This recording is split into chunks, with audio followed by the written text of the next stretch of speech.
To connect Google Sheets to Pipedrive, you'll start by opening Google Sheets in your browser and signing into your Google account if you aren't already. Once you're in, open the specific spreadsheet you want to link, the one that holds the data you'll be pushing into Pipedrive, like leads, contact details, or deal information. Then open a new browser tab and sign into your Pipedrive account. Now you need to decide on your bridge, an integration platform like Make or Zapier. These services act as the middleman, letting you automate the flow of data between the two apps without any coding. If you're looking for simplicity and a huge library of pre-built templates, Zapier is a great choice. For more complex, multi-step automations where you need to control logic and data transformations, Make, formerly Integromat, often gives you more flexibility at a lower cost for higher volume. Both work beautifully. Choose the one that feels more comfortable for your needs. Once you've picked your platform, sign in and start creating a new automation or workflow. In Zapier, you click Create and then Zap. In Make, you click Create a new scenario. This is the canvas where you'll build the connection. The first app you need to add is Google Sheets, which will act as either your trigger or your action. Usually, you'll set Google Sheets as the trigger, meaning something happening in the spreadsheet kicks off the automation, like a new row being added or a cell being updated. Click on Google Sheets and the platform will ask to connect your account. It'll open a small window where you sign into Google and grant permission for the integration platform to read and write to your sheets. Be sure to authorize the specific scopes it requests, usually access to view and edit the sheets you specify. This authorization is secure and standard.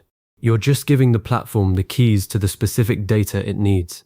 Now add Pipedrive as your second app. In the same workflow, click to add another step and search for Pipedrive. Select it and you'll go through a similar connection flow. Click to connect your Pipedrive account and the platform will prompt you to authorize access. Grant the permissions it asks for, typically access to read and write deals, persons and organizations. This step is crucial. Without it, the platform can't create new records or update existing ones on your behalf. Once connected, you're ready to choose your trigger and action. For example, you can set the trigger as New Spreadsheet Row in Google Sheets and the action as Create a Deal in Pipedrive. That way, every time you add a new row of data in your sheet, a brand new deal with the corresponding details is automatically created in your Pipedrive pipeline. You could just as easily reverse it, have a new deal in Pipedrive trigger a new row in Sheets. But for most workflows, driving data from Sheets into your CRM is the most common pattern. Now comes the mapping.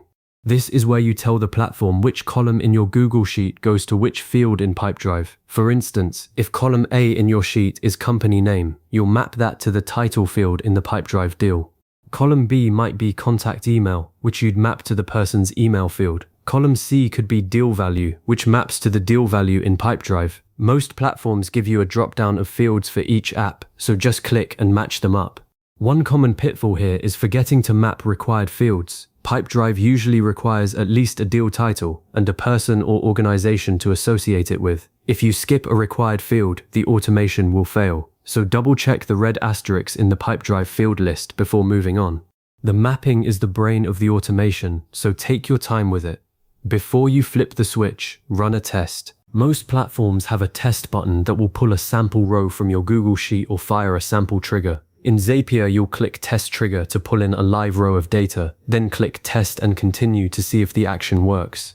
In Make, you'll run the scenario once to see the data flow. If the test successfully creates a new deal in Pipedrive, or updates an existing one depending on your setup, you know everything is wired correctly.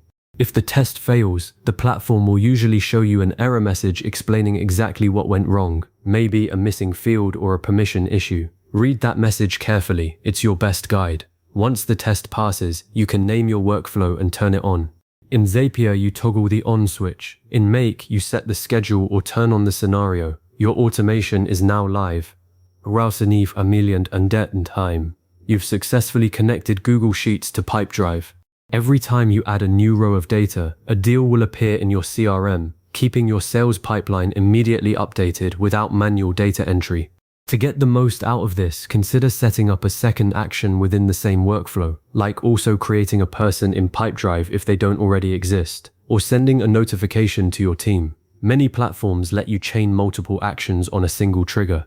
And if you ever need to pause or tweak the mapping, just return to your workflow and edit the fields. It won't break your existing records. Save this video or bookmark these steps for when you set up your next integration. Thanks for watching and happy automating.